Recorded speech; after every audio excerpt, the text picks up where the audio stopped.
اسی طریقے سے اور ایک بات میں بتاتا چلوں کہ جو سیٹ ہے، جو امیر ہے، جو اپنے پاس جو ہے تو کسی کو رکھتے ہیں حمالی کے لیے بولو یا پھر کاروباری کے لیے یا پھر کسی سے کام کرنے کے لیے،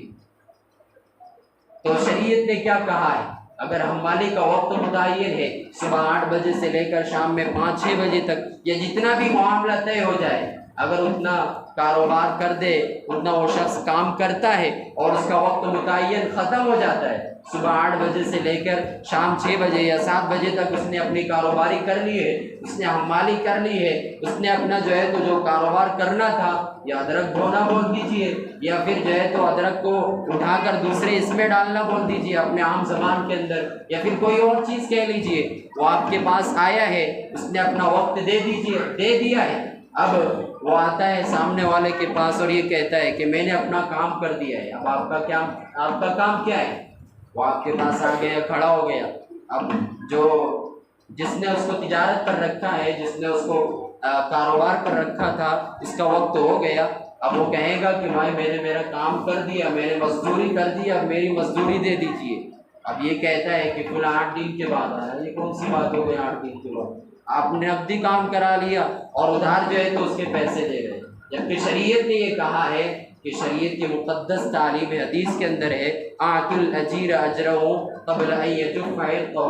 کہ اگر ہم کسی کو مزدوری پر رکھتے ہیں، حدیث کی بات ہے، میں اپنی بات اپنے جیب سے نہیں کہتا، حدیث کی بات ہے کہ آت الاجیر اجرہ قبل ان یجف عرقہ، کہ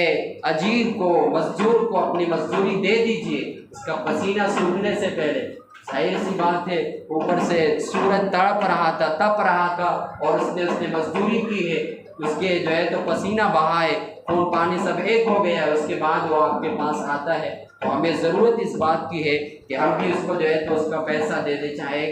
ایسا ہوتا ہے مارکیٹ کے اندر 1-2 دن لیٹ دیا جاتا ہے، لیٹ ہی دے لیکن دے صحیح، اس کا جو ہے تو اس کو چکمہ دینا اور یہ کہنا کہ آئندہ آنا کل آنا، یہ ظلم ہے شریعت کے اندر۔ شریعت کے اندر کہا گیا ہے مطل الغنی یہ ظلم، کہ جو مالدار ہے وہ جو ہے تو اپنے مالداری کے ذریعے سے وہ چکمہ دیتا ہے، لوگوں کو رلاتا ہے، مزدوری پیسہ نہیں دیتا ہے، تو یہ کہا گیا ہے کہ اس طریقے کا فعل ظلم ہے شریعت کے اندر۔ اگر آپ اپنی مزدوری صحیح وقت پر دیں گے اور اس کو دوسری مرتبہ فون کر کے بلائیں گے تو آدھی رات کو بھی آپ کے لیے تیار ہو جائے گا کہ نہیں یہ سیٹ جو ہے تو وقت پر پیسہ دیتا ہے، چلو اس کو کام کر کر ہمیں دے گا، اور اگر چکمہ دیں گے تو آپ کو مزدور ڈھونڈنا پڑے گا۔ تو اس لیے پیاری تعلیم ہے، یہ تاجر بھی اس کے اندر جو ہے تو تجارت کرنے والا اگر اپنی مزدوری صحیح طریقے سے، اپنی تجارت صحیح طریقے سے چلانا چاہتا ہے تو اس کو اپنے پیسے صحیح طور پر دینا پڑے گے، اگر وہ صحیح پیسے دیں گے تو وہ 1 مزدور ڈھونڈنے کے لیے نکلے گا، اس کو 10 مزدور سامنے ہوں گے۔ اس لیے میرے عزیزوں اور دوستوں، ہمیں ضرورت اس بات کی ہے کہ ہم اپنی جو کاروباری کا معاملہ ہے، لین دین کا جو معاملہ ہم کرتے ہیں، بالکل صاف اور کلین طور پر ہمیں معاملہ کرنے کی ضرورت ہے۔